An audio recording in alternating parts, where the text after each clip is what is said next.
So they did like try to explain it. And so like the whole reason this like started was because this was like during July when all of this happened, and there were things going on with other Mm-hmm. creators, there was other situations happening with other creators. And Gemma, and I don't even know if that's her fucking name, Gemma slash Emma, I don't remember what she goes by. I literally cannot remember. It's one of the two. Slash Nicole slash like some other people were being problematic. They were being problematic as fuck. But to avoid accountability for being problematic as fuck, they wanted to look towards anything that they know the left would give a fuck about. Which the left jumps on, like the left will jump to defend anyone who is being transphobic, anyone who's being racist, anyone who's being, um, like, just phobic, right? Mm-hmm. Mm-hmm. And so that's really like, in my opinion, what that was. But I'm pretty sure she did give an explanation. And her first explanation, I remember, had to do with something about her being bisexual and how, like, her name change was something to do with her bisexuality. But then she changed it from that explanation to then her talking about her being non-gender conforming and non-binary, but not trans. She clarified she's not trans, but she's so I'm just confused. Like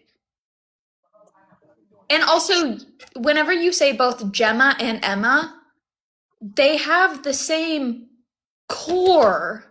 Mm-hmm. That- eh, eh, You're Like the person still fundamentally saying is the same. Emma whenever you say Gemma. So like so anyways, and she gave like some bullshit explanation, but in reality, like I really just I'll call it what it is. You know Right. what? I'll fucking call it. You just wanted to point to transphobia because you knew people on the left would shield you Right. because that's what people on the left do. They like, They shield. creators on the left, they want to shield anyone who is being victimized by either racism or transphobia or homophobia. Those are like the big three, I feel like, that the left will want to like protect other people from, which is absolutely fine. But Absolutely. like, damn, like we It's like can't just time and like say that place. everything is like not everything's transphobic. Time It, and place for sure. I think I agree with you there, right? Where there are certain instances in which people try to say things are transphobic, but they're really not. Um, but I'm not going to excuse dead naming. I'm not going to excuse being oh yeah. rude. I think that's a very solid line to draw. But to be confused about why a person changed their name and then asking them why they did, right? And then they go and turn and you like weaponize their identity and feel as if they're being harmed in some way. That's where we really have to ask the question, are we okay? What's Well, going on here? question, so this is a question. Can you dead name somebody who has the same core name? Because Technically, how yes, can you you can. how Technically, can you yes, you say can. Gemma without saying Emma? You know what I mean? No, I get that. And here's the thing, right? The purpose of dead naming is to simply just say the name that the person is not anymore, right?